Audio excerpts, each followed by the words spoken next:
هاکە خەزانی تەمەن پەیدا بوو گوڵزاری زەمن جوانی تێدا چوو لەو دووڕیانە با یەکێ بگێرین کامەیان کەوا خێری تێدا بوو لەو دووڕیانە با یەکێ بگێرین کامەیان کەوا خێری تێدا بوو ئێمە دەستامۆی قەدارین هەموو ڕێبواری ڕێگەی سەفارین هەموو بۆ هەر شوێنێکیش ملی ڕێ بگێرین نێچیری دەشتی مەحشەرین هەموو بۆ هەر شوێنێکیش ملی ڕێ بگێرین نێچیری دەشتی مەحشەرین هەموو ماڵی مسلمانان هەموو دزرا لە دنیای خۆی شوێنێک لە ئەفریقای دەوڵەمەندتر نیە لەبەر زێڕی ئەو هەموو زێڕە چی لێ هات لە هەموو شوێنان برسیترن کەچی زێر لە هەموو شوێنان لەوێ زیاترە ئێمە لە هەموو شوێنان زیاتر بێنەوتین کەچی نەوت لە دەرەجەیەکی وڵاتانەین کە نەوتیان هەیە و هەروەها کارەساتێکی دیکە بەڕێوەی ئەویش لێک هەڵوەشانەوەی خێزانەکان بڕۆ بەس تەماشای مەحکەمەیکە پیاوی وایە 22 ساڵ خێزان ماڵ و خێزانی پێکەوە ناو ئێستا لە دەرگەی مەحکەمەینەوە خەریکی ژن تەلاقدانی منداڵەکانیان لە کۆلێژە باڵاکانن طب و هەندەسەن بۆچی ئەوانە پاش 22 ساڵ دەچن خەریکی تەلاقدان و یەکتری تەلاقدان و لێکدی جودابوونەوەن ئیوا هەیە تەمەنی 56 ساڵە دەستیژنی خۆی تەلاقەدا تەلاق ئێستا ڕێژەی تەلاق لە مارەکردنی زیاتر بۆ لە مەحکەمەکان پۆلیسێکە بینی ئەو دەخوای لێ پێوەچەوە هەموو تەلاقە ئەدی کوا مارەکردن دەرەوە لە مارەکردن و دووسێ کەسانە ێژنی مارەکەن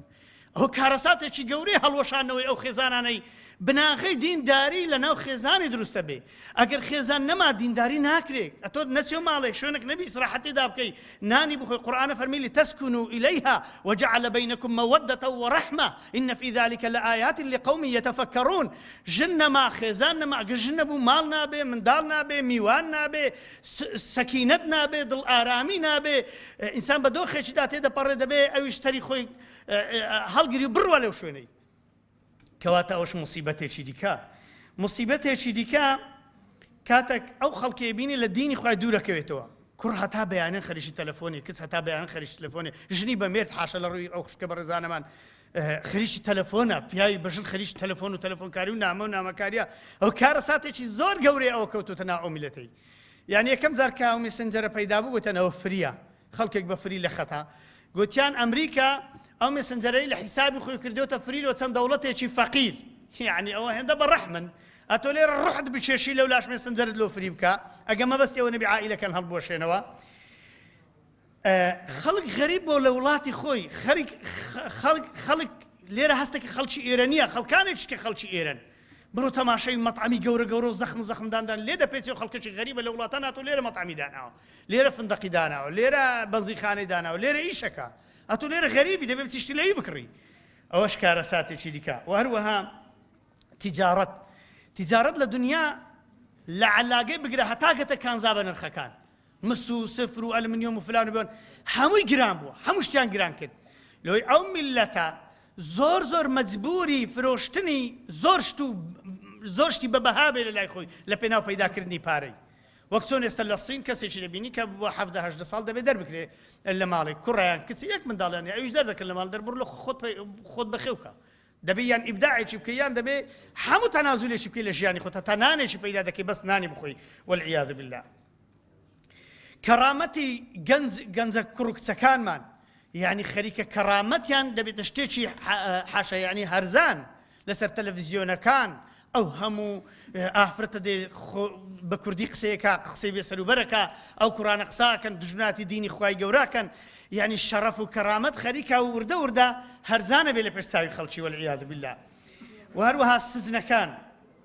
بەس تەماشای سزنەکان کە تەحەدا ئەکەم سزنێکە بی خەڵکەشی تێدا نەبی لەسەر دینی خوای نەگیرا بێ هەر هەموو سزنەکان خەڵکی تێدا لەسەر دینی خوای گەورە گیراوە ئەوە وتارێکی توندی داوە ئەو وەڵا شتێکی کردووە ئەوە تۆمێکی پێکراوە یعنی هەرچی سجووناتە سجوونە هەرچی سجوونی دنیا هەیە لەو ڕۆژانە کارەساتەکەم دیت لە میسر پیاوێکی بە تەمەنی 87 ساڵی یەک لە داعیەکانی ئیخوان المسلمین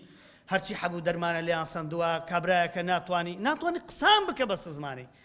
دەڵێ وەڵڵاهی لە حاڵێکی دامە لە سزنێکی 1 مەتر بە 1 مەتر نە ئەمرم ناشم تەمە ناکەم بمرم لێرە بێمە دەرەوە ئێستا ئەو دەقیقەی تێدا ئەژین ئێستا هەیە لە بەرنینەوەکەکانی هاوارەکە و ئەگریێ ئیوا هەیە ئێستا کە بەدەیان ساڵە ون بووە و بزر بووە و کەس نازانی هەلەچە شوێن بزر بووە یەک جێگاشی دیار نییە نەک لێرە لە هەموو دنیای خوای گەورە شتە هەیە ئەوانە کەوتنی ئومەتن بەڕاستی خۆشەویستان و بەڕێزانم و هەروەها لە هەمووشیان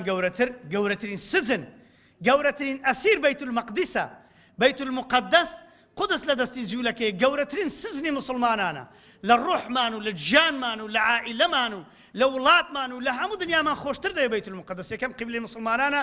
هەتا ئەوەش نەگەڕێتەوە بەردەستی مسلمانان بە حەیاتی خۆ ئیسلام مسلمان بە عیزەت نابنەوە ئەوانەی مؤەرریخ نووسیویانە لە ژیان لەوەتەی دنیا هەیە بەیت المقدس نەک پێش پێغمبەری مەحمەد صلی الله علیه و سلم پێشی هەموو پێغمبەرانیش لە پاش حەزرەتی نوحەوە بەیت المقدس لەوەتەی دروست کراوە زمانی سولەیمان و داود و ئانە سەلامی خوا لەسەر بێ لە دەستی چێ بوو بی ئەو سیادەی هەموو عالەمی لەبەردەستی بووە سبحان الله یعنی هەر کاتێک بەیت المقدس لەبەردەستی چێ بوو ئەوە سیادەی هەموو عالەمی لەبەردەستە